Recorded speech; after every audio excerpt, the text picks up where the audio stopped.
आज इस वीडियो में मैं आपके साथ दो ऐसे इंडेक्स शेयर करूंगी जिनका एनालिसिस देखकर आपका मन खुश हो जाएगा। इन दोनों में से एक इंडेक्स तो बिल्कुल नया है और अभी इसी साल लॉन्च हुआ है और YouTube पे किसी ने भी अभी तक इस इंडेक्स का एनालिसिस नहीं किया है। दोनों ही इंडेक्स ऐसे हैं जिन्होंने पिछले 10 सालों में पैसे को 12 गुना से भी ज्यादा किया है। अगर मैं आपको परसेंटेज टर्म्स में बताऊं तो इन दोनों इंडेक्स ने 10 साल में 1100% से भी ज्यादा के एब्सोल्यूट रिटर्न्स दिए हैं। वीडियो शुरू करने से पहले बस एक रिक्वेस्ट है आपसे कि अगर वीडियो देखने के बाद आपको ये एनालिसिस अच्छा लगे तो एक लाइक करके वीडियो को सपोर्ट जरूर करना। तो चलो शुरू करते हैं हमारे फर्स्ट इंडेक्स से, जिसका नाम है BSE mid cap 150 momentum 30 index, जो इसी साल लॉन्च हुआ है। आप सबसे पहले ये समझते हैं कि इस इंडेक्स में स्टॉक्स सिलेक्ट कैसे होते हैं। तो देखो, सबसे पहले BSE मिड कैप 150 इंडेक्स के जो 150 स्टॉक्स है ना, उन्हें लिया जाता है। इसके बाहर का कोई भी स्टॉक इस इंडेक्स में नहीं आ सकता। फिर नेक्स्ट स्टेप में उन सभी 150 स्टॉक्स का एक मोमेंटम स्कोर निकालते हैं। ये स्कोर निकालते टाइम ना ये देखा जाता है कि पिछले कुछ महीनों में स्टॉक्स का रिटर्न कैसा रहा, और सिर्फ रिटर्न ही नहीं,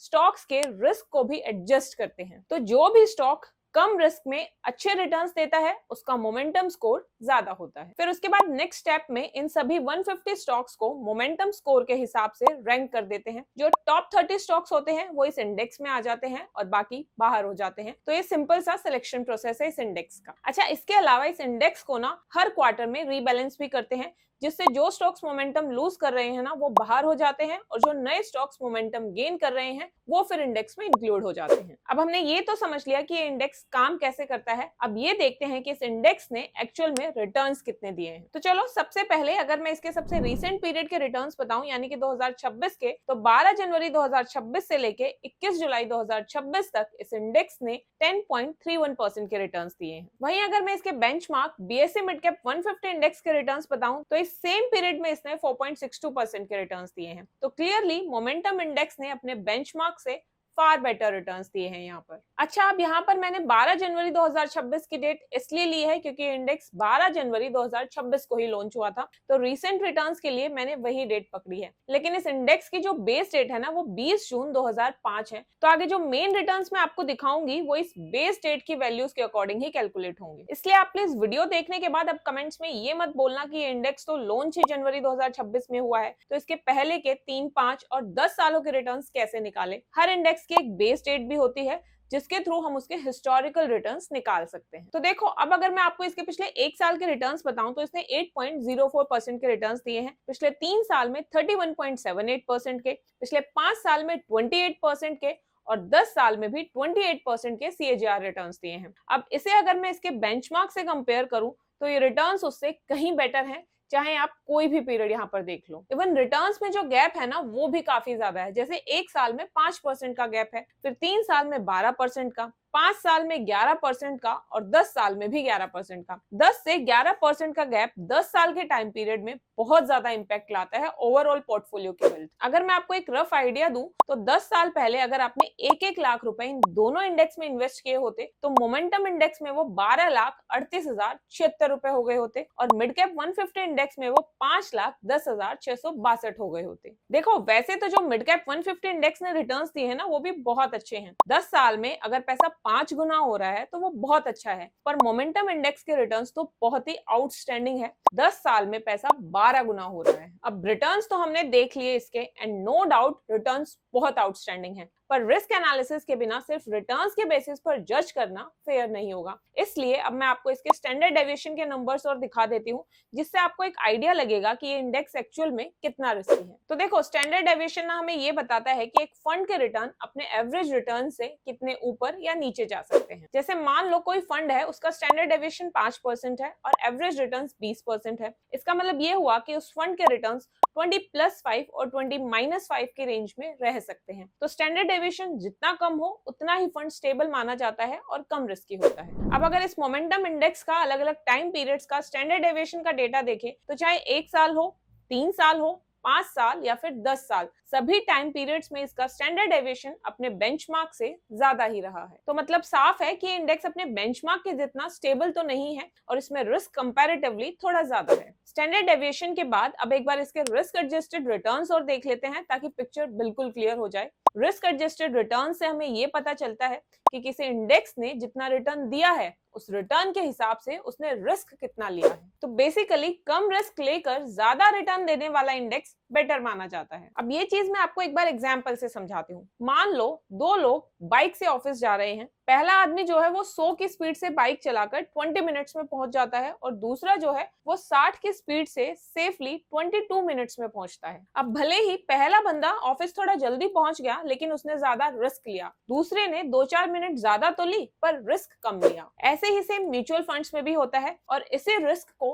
रिस्क एडजस्टेड रिटर्न्स बोलते हैं। रिस्क एडजस्टेड रिटर्न्स का नंबर जितना ज्यादा हो उतना अच्छा होता है। अब देखो मोमेंटम इंडेक्स के जो रिस्क एडजस्टेड रिटर्न्स है ना वो अपने बेंचमार्क से काफी ज्यादा है। आप यहाँ डेटा देखो, 1 साल, 3 साल, 5 साल और 10 साल सभी टाइम पीरियड्स में यह नंबर बेंचमार्क इंडेक्स से ज्यादा है। मतलब मोमेंटम इंडेक्स के रिस्क एडजस्टेड रिटर्न्स अपने बेंचमार्क से काफी बेटर है। तो ओवरऑल ये इंडेक्स रिटर्न्स के मामले में तो है ही कमाल, लेकिन रिस्क एडजस्टेड रिटर्न्स में भी अपने बेंचमार्क से काफी बेटर परफॉर्म कर रहा है। बाकी अगर आपको इस वीडियो में दिखाया गया कंप्लीट डेटा और एनालिसिस पीडीएफ फॉर्मेट में चाहिए ताकि आप बाद में भी इसे रेफर कर सको, तो आप चैनल की मेंबरशिप ज्वाइन कर सकते हो। वहां पर मैं इस वीडियो का कंप्लीट डेटा पीडीएफ फॉर्म में अपलोड करूंगी। इससे आपको रिसर्च रेडीमेड मिल जाएगी। 2 लेवल है मेंबरशिप में, लेवल 1 में पीडीएफ्स और लेवल 2 में पीडीएफ्स के साथ साथ मेंबर्स के लिए हर महीने एक्सक्लूसिव वीडियोस भी अपलोड होती हैं। यहाँ पर स्क्रीन पे कुछ latest PDFs and members only videos के स्नैपशॉट अभी आपको शो भी हो रहे होंगे। अब चलते हैं अपने सेकंड इंडेक्स पर और हमारे सेकंड इंडेक्स का नाम है BSE mid cap 150 enhanced value 30 index. सबसे पहले इसका स्टॉक सिलेक्शन प्रोसेस समझते हैं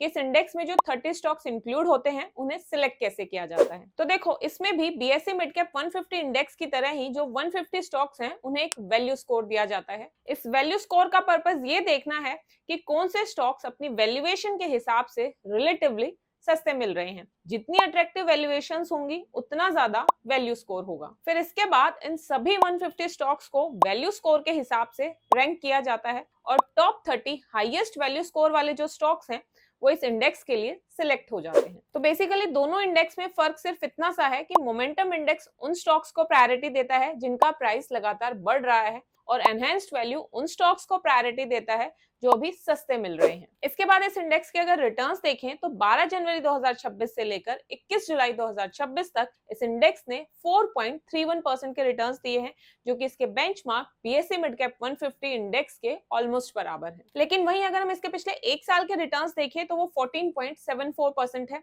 3 साल में 32.34% के रिटर्न्स हैं, फिर 5 साल में 28.38% और 10 साल में 18.40% के एनुअलाइज्ड रिटर्न्स हैं। अब इन रिटर्न्स को अगर इसके बेंचमार्क के रिटर्न से कंपेयर करें तो 1 साल में लगभग 12% का गैप है, 3 साल में 13% का, 5 साल में फिर 11% का और 10 साल में दोनों के रिटर्न्स ऑलमोस्ट इक्वल हैं, सिर्फ 0.7% का ही गैप। मतलब शॉर्ट टू मीडियम टर्म में तो एनहांस्ड वैल्यू इंडेक्स ने अपने बेंचमार्क को काफी अच्छे मार्जिन से आउट परफॉर्म किया है, जबकि 10 साल के टाइम पीरियड में रिटर्न्स तो बेंचमार्क से बेटर ही दिए हैं, लेकिन यहाँ पर जो आउट परफॉर्मेंस है ना वो मोमेंटम इंडेक्स जितनी बड़ी नहीं रही। अब रिटर्न्स के बाद एक बार इस इंडेक्स का रिस्क और समझ लेते हैं। अगर हम एनहांस्ड वैल्यू इंडेक्स का स्टैंडर्ड डेविएशन देखें तो यहाँ भी लगभग वही मोमेंटम वाली पिक्चर ही सामने आ रही है। 1 साल, 3 साल, 5 साल और 10 साल इन सभी टाइम पीरियड्स में इसका स्टैंडर्ड डेविएशन अपने benchmark BSE mid cap 150 index से ज्यादा है। मतलब ये इंडेक्स बेंचमार्क के कंपैरिजन में थोड़ा ज्यादा वोलेटाइल है और इसमें भी रिस्क बेंचमार्क से कंपैरेटिवली ज्यादा है। लेकिन अगर हम इसके रिस्क एडजस्टेड रिटर्न्स को देखें तो यहाँ इंटरेस्टिंग बात ये है कि ज्यादा रिस्क लेने के बाद भी